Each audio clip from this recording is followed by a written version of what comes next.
Ang una nyong gawin, tanggalin ang battery at i-jack sa pinakamataas yung harap. Itas nyo. Yung computer box ng carry. Tinignan ko yung air sac. Ayun yung air sac. Dito natin makikita. Yung papunta to sa air cleaner. Nasubmerge yung air box hanggang dito. May butas yan dito. Yan o, may tumutulo o. So nagkaroon ng laman yan.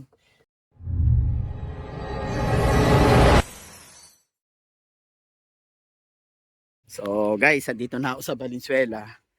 So ito yung parking space namin dito.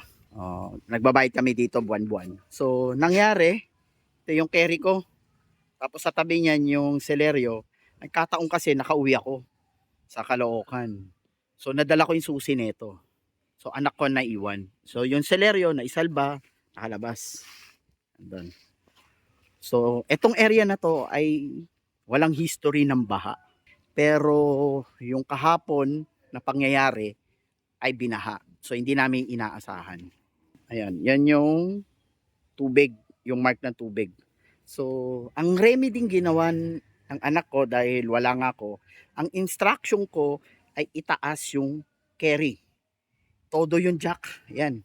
Ikita nyo todo yung jack. Yan na lang ang naisip naming paraan para hindi malubog ang carry sa baha. So kung mapapansin nyo, tinodo namin ng jack. Ayan o, chinak sa cross member. Tapos nag-abang ng jack stand. So magdamag yan ganyan para hindi umabot sa makina. So na-jack na namin for safety. Yung tubig pa lang noon hanggang dito. Kasi hindi natin inaasahan kung gaano kataas.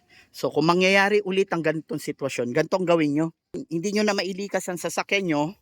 Ang una nyong gawin, tanggalin ang battery at i-jack sa pinakamataas yung harap. Itas nyo. Ito, natanggal din dito yung battery. Tinanggal. Kasi, pag yan inabot, tapos inabot sa loob, wala. Todas. Yari yung computer box, BCM, at kung ano-ano pang electronics na pwede niyang sirain. As long nakakabit ang battery, tapos nakalubog yung inyong sasakyan. So ito safe. Base sa markings ng tubig yan. Hanggang dito lang yan. Ito yung tubig. Yan. So hindi inabot. Ayan makikita nyo dito sa loob ng battery. Yan. Pero nakaalis na yung battery niyan. So safe. So ganyan taas. Safe na safe, hindi inabot. Yung makina ko. Ayan ito. Taas niya no. So halos bewang. Halos bewang yung taas. So ganyan. So sa loob ng makina, chinek ko, walang mark ng basa. So hindi inabot ang spark plug. Ito. Kasi magbabase tayo doon sa markings. So wala namang basa talaga, hindi siya inabot. Tapos ang computer box doon sa kabila, check natin. So ito yung computer box ng carry. Dito naka-installed. So ito naman ay waterproof. So hindi basta-basta ito mapapasok. So kung halimbawa in case umabot, as long natanggal ang battery, kayang-kaya may isalba. Patuyuin lang ng husto. Ito yung ating fuse box.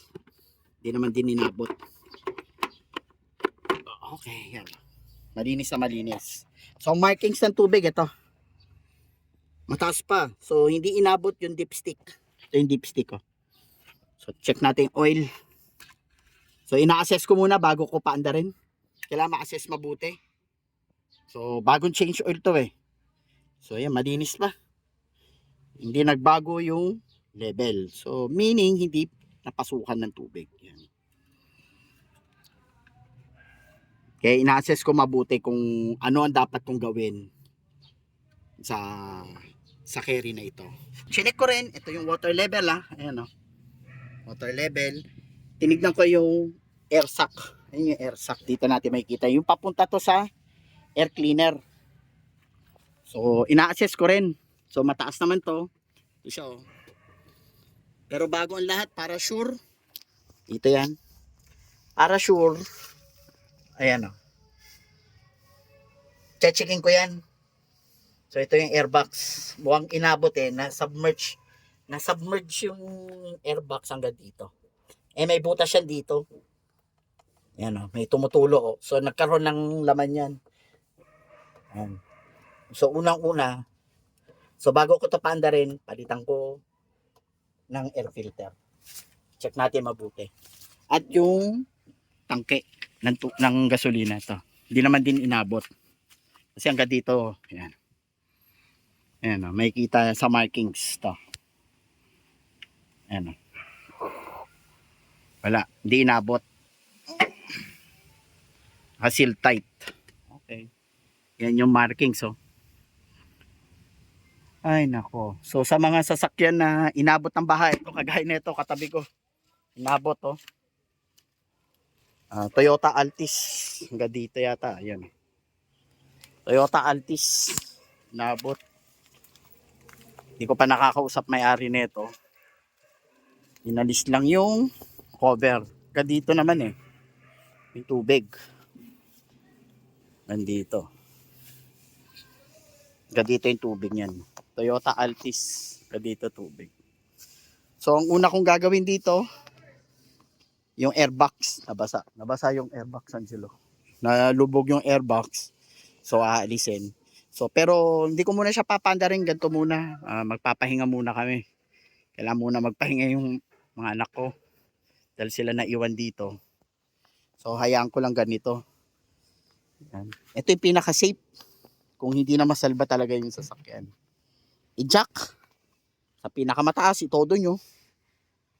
Tapos alisin ang terminal ng battery. So that's all guys. Thank you for watching. So keep safe ha. Umpisa pa lang to. Dahil sabi ng Pag-asa, mas marami pang ulan na aasahan dahil sa climate change. God bless everyone.